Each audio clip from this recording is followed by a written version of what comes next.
Welcome back to Growing Quality. My name is Elian and I bought SoFi stock. Now, in this video, I'm going to explain to you why and why I added it to the Growing Quality portfolio. But first, let me explain what the Growing Quality portfolio exactly is. Because it's a small portfolio in which the name kind of suggested, buy companies that I see growing in quality. These are companies that either have a moat or I see create a moat and have one in the future. Now, this means we can have companies like S&P Global and Moody's, which I have in the portfolio, but also something like Monday.com, or, I'm looking at Duolingo, for example. Now, the last one I think is way too expensive for now, but this is the type of companies I'm looking for. So, why did I buy SoFi? And basically, I bought SoFi because I think it's a cheap bank. Now, this screenshot was taken at pre-market right after we got these CPI numbers, which came in favorably, as you can see. So don't look too much at the prices, but we can see a market cap of 7.4 billion. This is still a very small bank, a rather small company. And I've done something that basically shouldn't be done. But what I wanted to show with it is how I look at the valuation of SoFi. Because in my opinion, SoFi is a bank, and therefore you'd compare it to something like JP Morgan, Wells Fargo, Bank of America, those type of companies. But they also have a financial markets aspect to it. Therefore, maybe it's more like Schwab, a bank with very good access to the financial markets. Or is it like Yahoo Finance says, a credit services company? Now, it doesn't really matter. In my opinion, it's a bank. And if we value a bank, we want to look at the book value or the price to book. And if we look at this metric, we can see that it trades quite cheaply compared to what I see as the closest thing in its sector or semi sector. And that's JP Morgan. Now, JP Morgan has all kinds of advantages over SoFi, like scale, like being, simply the largest bank out there. But they trade at a price to book value per share of 1.87 and SoFi at 1.27. Quite cheap, right? Especially if you figure they have a lot more growth ahead of it. Now, both Schwab and American Express are trading way more expensive at a price to book value per share ratio, but less so on forward price to earnings per share. Now, when we look at a bank, we don't want to look at the PE ratios, at least as little as possible, because they don't say us or they don't tell us all too much. But the price to book value per share is just one of the metrics we can look at. Then we have to ask the question, because I just said semi in the industry, why I say so. And the slide already gives it away, but I think that SoFi is a neobank. But what is a neobank? Because that's quite important to understand. Well, a neobank is a financial tech company that provides online banking services by partnering with a chartered bank.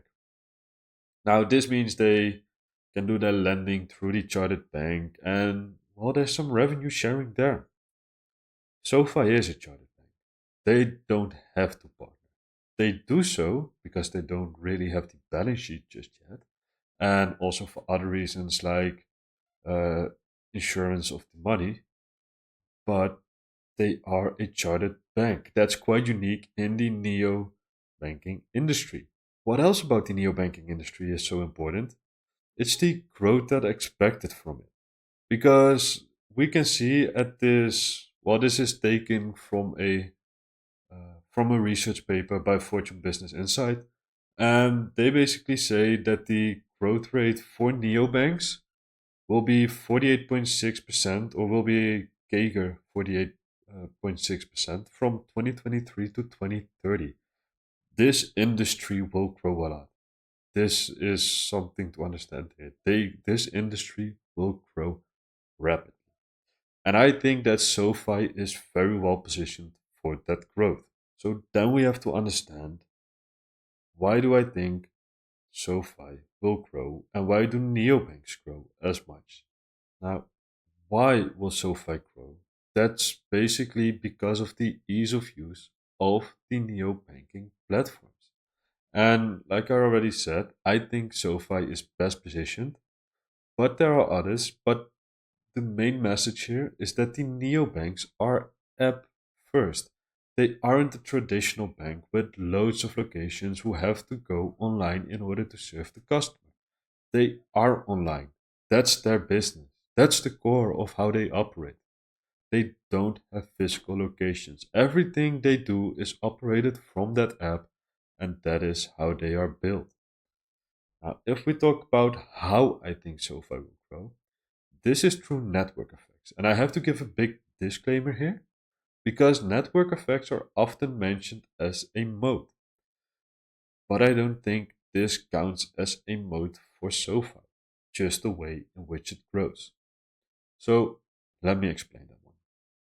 Basically, what a network effect is the concept that the value of a product or service increases with the number of people that use that product or service. So, what that means for SoFi is that the more people that use SoFi, the more members they have, because that's how they use it, or how they call their customers, they are members, the more money is on their platform. The more money that's on their platform, the more loans they give out from their platform or from their balance sheet. Now, the more loans they can hand out or give out through their balance sheet, the more profitable they are because those loans are cheaper for SoFi. And this is a continuous cycle because the more platform or the more members on their platform, the cheaper the loans they can give. The cheaper the loans they can give, the more members will come to the platform. And that's just, well, like I said, an ongoing circle. That's how I think SoFi grows. And here we can see that member growth visualized. As we can see in the latest quarter, they had 8,132,000 members or customers for their banking side. And they grow it at the last 4 quarters, basically at a mid 40% year over year growth rate. That's extremely, extremely fast. And that type of growth, well, you cannot, that just will slide down. That will decrease. That's just law of large numbers. You cannot keep it at that growth. But keeping it at that type of levels for as long as possible will be important for SoFi, but will also be very impressive. Now, there's another element to SoFi, and that's Galileo. Now, I don't really take Galileo all that much into my thesis for this company, and I will explain to you why at a later moment in this video. But they have Galileo, and they have about 151 million accounts or users for that platform. Now, we cannot really talk about a bank without going over the balance sheet. So, if we look at it, we can see that cash and cash equivalents went up quite a bit, with the restricted cash and cash equivalents that went down a bit. Now, the overall total assets went up about 1.3 billion, but what happened at the other side is what makes this fun. Because we can see that the total deposits went up about 3 billion from 18.6 to 21.6, and the debt of SoFi went down. Well, it went down a lot. They almost slashed it in half from 5.2 billion to 2.9 billion. This made total liabilities go up only slightly, and therefore the difference between the liabilities or the assets and liabilities, well, that went up, and it went up about 1.3 billion. So if we then look at the income statement, we can see that the loans and securitizations went up quite a bit. It went to 620.2 million, up from 360.4 million. We can see that the total interest income came out to 265.9 million compared to 371.5 million last year. We can see that the net interest income was 402.7 million compared to 236 million last year. Now, what's also important here is the technology products and solutions, and that came at 85.6 million compared to 72.8 million last year. Now, this is already my first hint as to why I don't take it as serious in my thesis for now. But more on that later. For now, we just look at the bottom line because we can see that the EPS on a diluted basis was 2 cents. Now, why is that big difference there? 8 cents and 2 cents. Basically, SoFi has a lot of convertible notes outstanding, and this has ta- or this was taken into account with the diluted earnings per share. So not that when those convertible bonds mature, that all of a sudden the EPS drops off a lot. No, you can already see it. It's already there in the diluted count. And that's all fine, but it's all backward looking. So let's look forward at the year ahead, and we can basically see 2024 guidance next to the prior 2024 guidance. SoFi has upped their guidance quite a bit in the Q1 earnings call compared to the start of the year. So adjusted net revenue went up, well, that went up just a bit, about 1% at both the low and the top end in guidance, as well as the adjusted EBITDA. That on a percentage basis stayed the same. Now, GAAP net income went up quite a bit, but we can see the asterisk, and that says that it includes a gain of 59 million on extinguishment of debt in the first quarter of 2024. Now, diluted EPS will be 8 cents to 9 cents for the full year compared to a prior expectation of 7 to 8 cents. So that's good. More EPS, more happy. That's basically how I see it. And the tangible book value growth will be 800 million to 1 billion.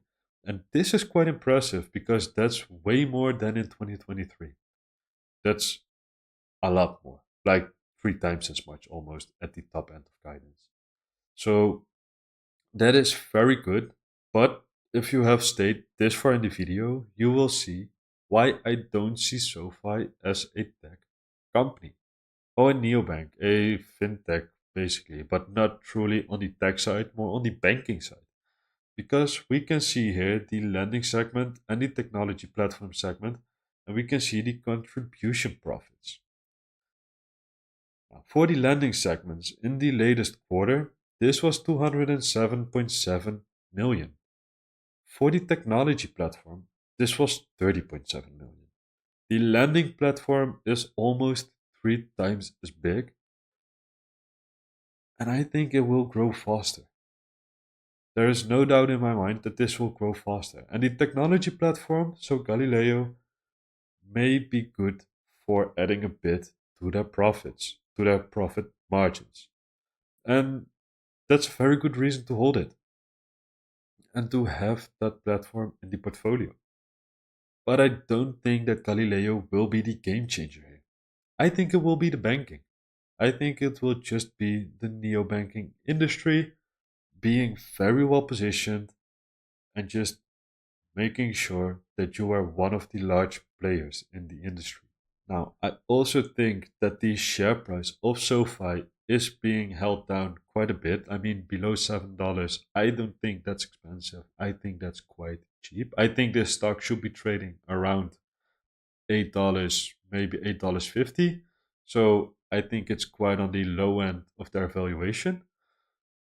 But that's not up to me to decide. I think it gets weighed down by the uncertainty about the interest rates, about the economy, and how that will proceed.